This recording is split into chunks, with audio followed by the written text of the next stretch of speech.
Good morning students. ये आप कर रहे हैं भुगतान बाकी। कल वाला चैप्टर का ही नैक्सट क्वेश्चन है, थर्ड यूनिट है।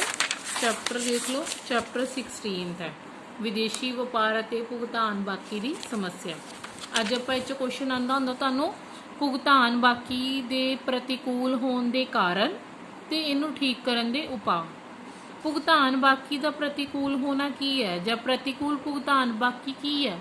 प्रतिकूल भुगतान बाकी का मतलब ये होंदा है ਜਦੋਂ किसी देश के निर्यात घट जान आयात वध जान, मतलब एक्सपोर्ट घट जान इंपोर्ट वध जान, उन्होंने आप की कहांगे अनफेवरेबल बैलेंस ऑफ पेमेंट। जिवें फर्स्ट है इंपोर्ट ऑफ मशीनरी। इन्हां दे कहंदे जे साडे फेवर च नहीं हुंदा, मतलब निर्यात घट गए आयात वध गए, दा कारण की है इंपोर्ट ऑफ मशीनरी है ना। आज़ादी तो बाद भारत विच मशीनां दा आयात दो कारणों तो वध गया। किहड़े किहड़े कारणों करके इंपोर्ट वधे? इंपोर्ट का वधना, एक्सपोर्ट का घटना, ये अनफेवरेबल है साडे बैलेंस ऑफ पेमेंट लई कि असीं विदेशों तो ज़्यादा चीज़ां मंगा रहे हैं, आयात कर रहे हैं, घट भेज रहे हैं, निर्यात घट कर रहे हैं। कहते दूसरा जो महायुद्ध होया ये दौरान कारखानियां तो बहुत काम लिया गया, इन्हां दीयां मशीनां घस गईयां तो इन्हां नवीं मशीनां मंगवानियां पईयां। जदों आपां नवीं मशीनां मंगवाइयां इंपोर्ट वध गए। ठीक है। सैकेंड 5 साला योजनावां दे करके देश के उद्योगीकरण लई भी बहुत वधेरे मुल दीयां मशीनां दे आयात करने पे। इंपोर्ट ऑफ वार इक्विपमेंट, युद्ध उपकरणों का आयात। भारत ने चीन और पाकिस्तान तो रक्षा करने लई विदेशों तो वधेरे मुल के युद्ध उपकरण और समग्री मंगवानी पई। भारत नूं की करना पिया? चाइना ते पाकिस्तान तो अपनी रक्षा करने लई विदेशों तो वार दे इक्विपमेंट मंगाने पे, जिहदे नाल की है इंपोर्ट वध गया। More demand of consumption goods. युद्ध तो बाद की होया कि कंजम्पशन गुड्स की डिमांड वध गई। पहला की सी, भारत चाह कच्चा लोहा वधेरे मात्रा विच निर्यात करदा सी, पर इहदे नाल कि जनसंख्या एकदम तेजी नाल वधी, देश के अंदर ही कंजम्पशन वध गई, जिहदे नाल जिहड़ा सी पहला एक्सपोर्ट करदे सी ओह घट गया। Price disequilibrium. वस्तुओं के घरेलू मुल्लां ते विदेशी व्यापार विच भेजियां जाण वालियां वस्तुओं के मुल्लां विच बहुत अंतर हो गया।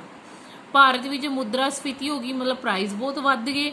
पिछड़ी तकनीक सी, इस करके जिहड़े साडे घरेलू उत्पादक सी उन्हां दीयां कीमतां बहुत तेजी नाल वधियां। विदेशों विच दूतावास ते खर्च। भारत नूं आज़ादी तो बाद विदेशों नाल संबंध स्थापित करने लई बहुत सारे दूतावास खोलने पे, एम्बैसी कहंदे जिन्हों आपां, उत्थे बहुत खर्च करना पिया। फॉरन कॉम्पीटिशन। हुण जिहड़े फॉरन नाल आपां कॉम्पीटिशन ही नहीं कर पाते, विदेशी कंपनियां दा माल वधिया क्वालिटी का हुंदा सस्ते रेट 'च, क्योंकि उत्थे टैक्नोलॉजी बहुत डिवेलप है।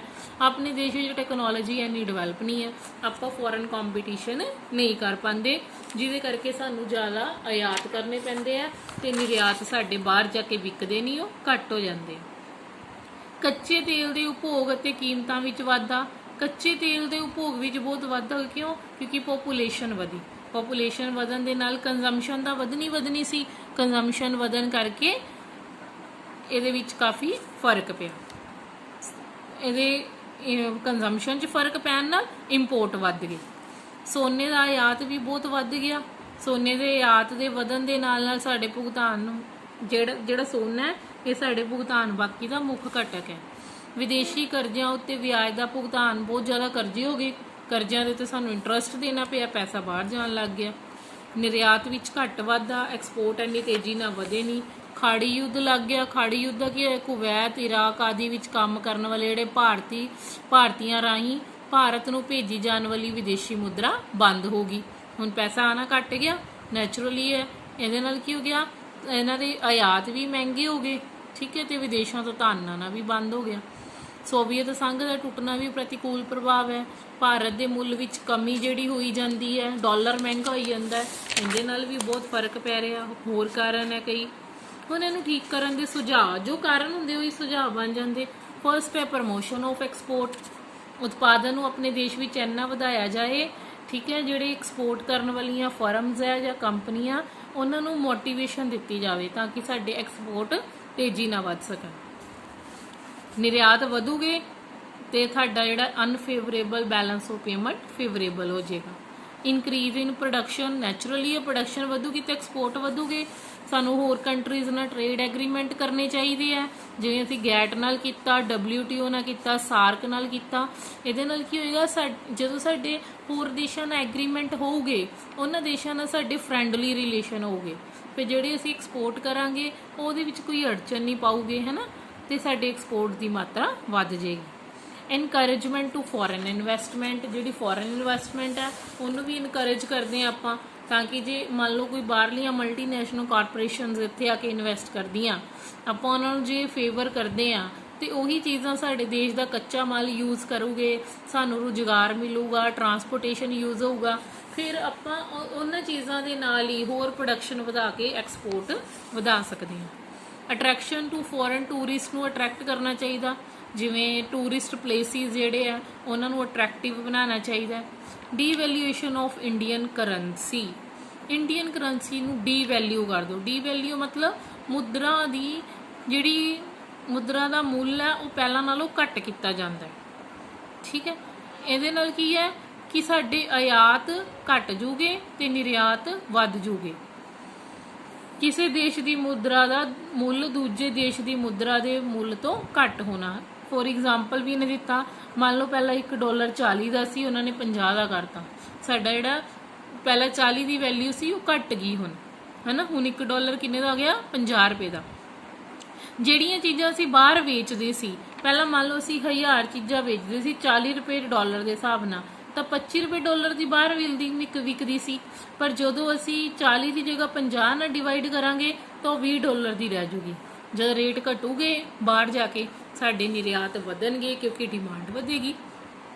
ਪਰ ਜਿਹੜੀ ਚੀਜ਼ ਪਹਿਲਾਂ ਇੱਥੇ ਇੰਡੀਆ 'ਚ 40 ਦੀ ਵਿਕਦੀ ਸੀ, ਜਦੋਂ 50 ਰੁਪਏ ਹੋ ਗਈ ਤਾਂ ਬਾਹਰਲੀਆਂ ਚੀਜ਼ਾਂ ਇੱਥੇ ਆ ਕੇ ਮਹਿੰਗੀਆਂ ਹੋਣਗੀਆਂ ਤਾਂ ਇੰਪੋਰਟ ਘਟਣਗੇ। ਡੀਫਲੇਸ਼ਨ, ਮੁਦਰਾ ਅਵਸਫੀਤੀ ਜਾਂ ਕੀਮਤਾਂ ਵਿੱਚ ਕਮੀ ਕਰੋ, ਸੇਮ ਥਿੰਗ ਹੀ ਹੋਗੀ। ਮੁਦਰਾ 'ਚ ਕੀ, ਜਦੋਂ ਸਾਡੇ ਪ੍ਰਾਈਸਿਸ ਘਟੂਗੇ ਤਾਂ ਸਾਡੇ ਐਕਸਪੋਰਟ ਸਸਤੇ ਹੋ ਜੂਗੇ, ਉਹਨਾਂ ਦੀ ਡਿਮਾਂਡ ਬਾਹਰ ਵੱਧ ਜੂਗੀ। ਤੇ ਜੇ ਇੱਥੇ ਅੰਦਰ ਭਾਰਤ ਦੇ ਡੋਮੈਸਟਿਕ ਏਰੀਏ ਦੇ ਵਿੱਚ ਪ੍ਰਾਈਸ ਘਟ ਗਏ ਤਾਂ ਸਾਡੇ ਜਿਹੜੇ ਇੰਪੋਰਟ ਹੈ ਉਹ ਵਿਕਨੇ ਬੰਦ ਹੋ ਜੂਗੇ, ਜਿਹਦੇ ਨਾਲ ਇੰਪੋਰਟ ਵੀ ਘਟ ਜਾਣਗੇ। ਰਿਸਟ੍ਰਿਕਸ਼ਨ ਲਗਾਓ ਨੋਨ ਇਨਸੈਂਸ਼ੀਅਲ ਇੰਪੋਰਟਸ ਤੇ, ਜਿਹੜੇ ਇੰਪੋਰਟ ਸਾਨੂੰ ਨਹੀਂ ਚਾਹੀਦੇ, ਜਿਵੇਂ ਵਿਲਾਸਤਾਪੂਰਨ ਵਸਤੂਆਂ, ਲਗਜ਼ਰੀਅਸ ਗੱਡੀਆਂ, ਕਾਰ ਹੋ ਗਈਆਂ, ਘੜੀਆਂ ਹੋ ਗਈਆਂ ਲਗਜ਼ਰੀਅਸ, ਹੈ ਨਾ, ਮੋਬਾਈਲ ਹੋ ਗਏ, ਇਹਨਾਂ ਤੇ ਰੋਕ ਲੱਗਣੀ ਚਾਹੀਦੀ ਹੈ। ਸਿਰਫ ਬਹੁਤ ਜ਼ਰੂਰੀ ਵਸਤੂਆਂ ਦਾ ਹੀ ਆਯਾਤ ਹੋਣਾ ਚਾਹੀਦਾ ਹੈ। ਆਯਾਤ ਤੇ ਕੋਟਾ ਡਿਟਰਮਿਨ ਹੋ ਜੇ, ਤੋਂ ਵੱਧ ਅਸੀਂ ਆਯਾਤ ਨਹੀਂ ਕਰ ਸਕਦੇ। ਇੰਪੋਰਟ ਸਬਸਟੀਟਿਊਸ਼ਨ ਦਾ ਮਤਲਬ ਹੁੰਦਾ ਕਿ ਜਿਹੜੀਆਂ ਚੀਜ਼ਾਂ ਅਸੀਂ ਬਾਹਰੋਂ ਮੰਗਵਾ ਰਹੇ ਹਾਂ, ਮੰਨ ਲਓ ਗੱਡੀਆਂ ਮੰਗਵਾ ਰਹੇ ਹਾਂ, ਮੋਬਾਈਲ ਮੰਗਵਾ ਰਹੇ ਹਾਂ, ਉਹੀ ਚੀਜ਼ਾਂ ਅਸੀਂ ਇੰਪੋਰਟ ਸਬਸਟੀਟਿਊਸ਼ਨ ਕਰੀਏ, ਆਪਣੀ ਕੰਟਰੀ ਵਿੱਚ ਉਹਦਾ ਉਤਪਾਦਨ ਕਰੀਏ।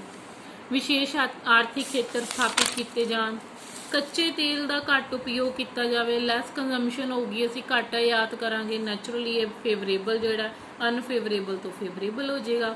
ਗੋਲਡ ਦੀ ਕੰਜ਼ੰਪਸ਼ਨ ਘਟਾਈਏ, ਲੋਕਾਂ ਨੂੰ ਲੱਗਦਾ ਹੈ ਕਿ ਸੋਨੇ 'ਚ ਇਨਵੈਸਟਮੈਂਟ ਕਰ ਦਿਓ, ਚੰਗੀ ਗੱਲ ਹੈ।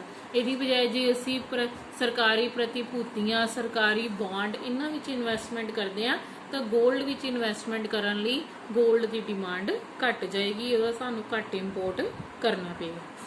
ਇਸੀ ਤੁਹਾਡਾ ਭੁਗਤਾਨ ਬਾਕੀ ਦੀਆਂ ਸਮੱਸਿਆਵਾਂ ਤੇ ਉਹਨੂੰ ਠੀਕ ਕਰਨ ਦੇ ਉਪਾਏ, ਠੀਕ ਹੈ। ਇਹਦੇ ਹੈਡਿੰਗਸ ਤੇ ਜ਼ਿਆਦਾ ਜ਼ੋਰ ਦੇਈਓ, ਵਿੱਚੋਂ ਇਹਨੂੰ ਚੰਗੀ ਤਰ੍ਹਾਂ ਇੱਕ ਵਾਰੀ ਮਟੀਰੀਅਲ ਇਹਦਾ ਪੜ੍ਹ ਲਿਓ। 3rd ਯੂਨਿਟ ਆਪਣਾ ਖਤਮ, 4th ਕੱਲ ਸਟਾਰਟ ਹੋਏ।